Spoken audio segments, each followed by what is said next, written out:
हम बात करेंगे यहाँ पे यूरोपीय कंपनियों का आगमन। जैसे कि आपको मैंने यहाँ पे जो हेडिंग डाल रखा है दोस्तों, भारत में यूरोपीय कंपनियों का आगमन। और भारत में यूरोपीय कंपनियों का किस टाइप से आगमन हुआ, किस टाइप से भारत की स्थिति रही दोस्तों, उसकी कुछ यहाँ पे व्याख्या आपको बताएंगे और यहाँ पे सारी चीजें आपको क्लियर करते हुए लेके चलेंगे ताकि आपको कहीं पे कोई भी दिक्कतों का सामना ना करना पड़े। तो दोस्तों देखिएगा, अगर मैं बात करूं यहाँ पे भारत में यूरोपीय कंपनी का, दोस्तों जैसे कि आपको पता होगा मैंने यहाँ पे पुर्तगाली पूरी रूप से क्लियर करा दिया था आपको, और पुर्तगालियों के बारे में मैंने आपको पूरी सारी जानकारियां दी थी कि वह 1498 से लेकर 1498 में आए और 1503 में इन्होंने अपनी कंपनियों को क्या कर दिया था दोस्तों, स्थापित कर दिया था।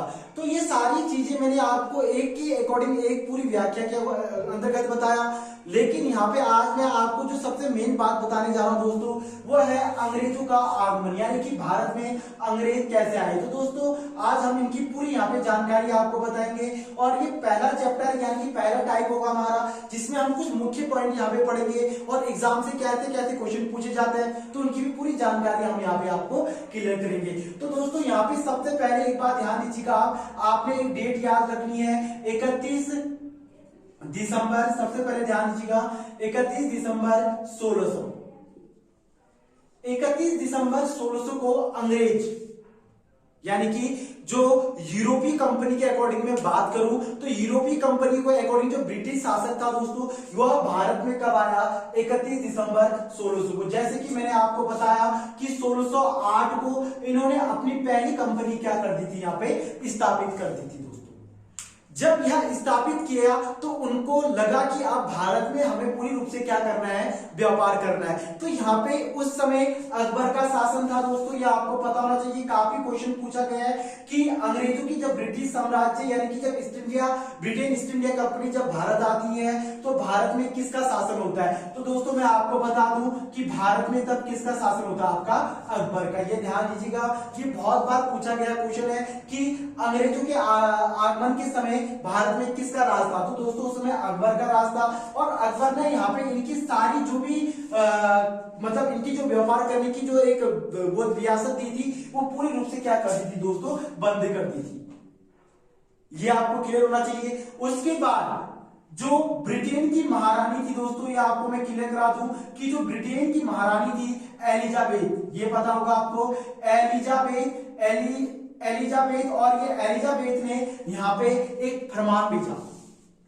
ये दोस्तों आपको पता होना चाहिए कि एक फरमान भेजा एलिजाबेथ ने। जब एलिजाबेथ वहां की महारानी थी तो चार्ल्स जेम्स या जेम्स चार्ल्स जो वहां के एक सम्राट थे, तो उन्होंने भी एक फरमान भेजा जो कैप्टन हॉकिंस के हाथ भेजा। दोस्तों आपको पता होना चाहिए भारत में पहला अंग्रेज आने वाला कौन था। तो दोस्तों पहला अंग्रेज जो भारत आया था उसका नाम था कैप्टन हॉकिंस। और कैप्टन हॉकिंस,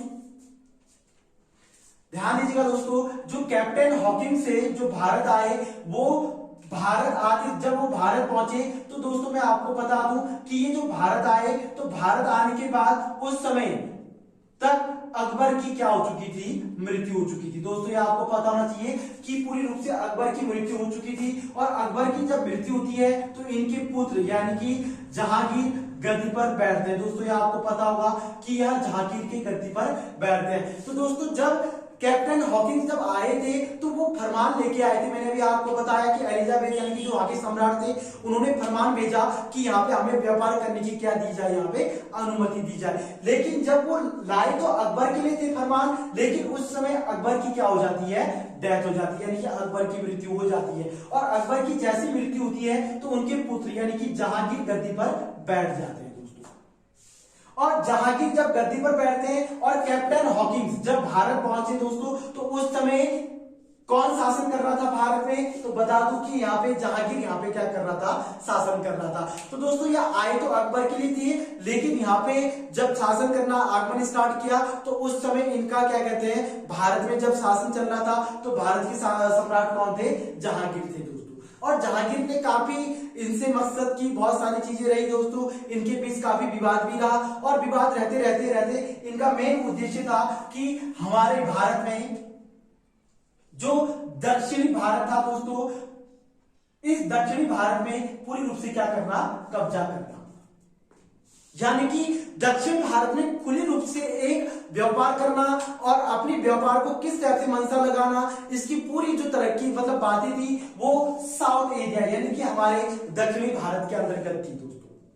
और वह चाहते थे कि भारत से हम कम से कम मूल्य में यहाँ से सामान खरीदें और उसको हम क्या कहते हैं ब्रिटेन यानी कि यूरोप वासी ले और यूरोप में हम उसको क्या करें एक अच्छे से दाम पे बेचे जिससे कि हमें मुनाफा हो। क्योंकि दोस्तों व्यापार का अगर मैं बात करूं तो व्यापार का जो मुख्य उद्देश्य होता है वो होता है अधिक से अधिक मुनाफा कमाना, यानी कि मुनाफा कैसे कमाया जाए और मुनाफा की कैसे कैसे तरक्की रहे, उसकी सारी बातें हमारे इसके अंतर्गत थी दोस्तों। और जब इस टाइप से रहा तो इनका जो मूल मेन उद्देश्य था यानी कि यहाँ पे कोलकाता में इनका सबसे मेन व्यापार करना था। उसके बाद यहाँ पे था दोस्तों मद्रास और तीसरा आपका था यहाँ पे गुजरात, यानी कि इतने एरिया में वो लोग क्या करना चाहते थे यहाँ पे। और यहाँ पे आ गया आपका मुंबई। तो इस टाइप के जो एरिया थे दोस्तों यहाँ पे मुगल सम्राट या सॉरी ब्रिटेन वासी या ईस्ट इंडिया कंपनी भारत पे क्या करना चाहती थी, शासन करना चाहती थी। तो इस टाइप से एक कारनामा रहा और इसकी कुछ पूरी जानकारियां मैंने आपको बताई। अब जब ये दोनों पर जब बातें चल रही थी दोस्तों तो यहाँ पे एक फरमान आता है, ये आपको पता होना चाहिए कि जहांगीर के बाद भारत पे एक सबसे ये कह सकते हो दोस्तों कि उसी के उन्हीं राजा के कारण भारत में बहुत सारी दिक्कतों का सामना करना पड़ा, जिसका नाम था फारूक। सुना होगा दोस्तों आपने फारूक का।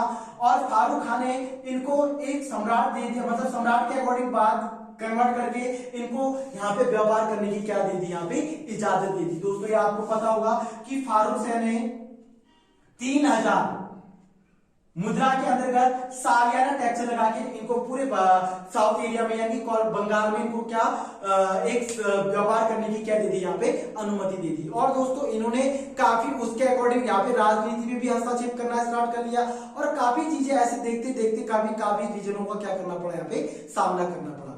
तो इसके आगे मैं आपको वीडियो नेक्स्ट टाइम पे बताऊंगा दोस्तों और यहाँ पे पूरी आपको जानकारियां बताऊंगा कि किस टाइप से यहाँ पे मुगल सम्राट का काम रहा और किस टाइप से ब्रिटेन ने यहाँ पे काम किया। उसके बाद दोस्तों हम यहाँ पे पढ़ेंगे भारतीय गवर्नर एंड जनरल या वायसराय, यानी कि वायसराय क्या थे और गवर्नर जनरल क्या थे, इनकी सारी जानकारियां मैं आपको यहाँ पे क्या कराऊंगा, क्लियर कराऊंगा। तो दोस्तों जय हिंद जय भारत।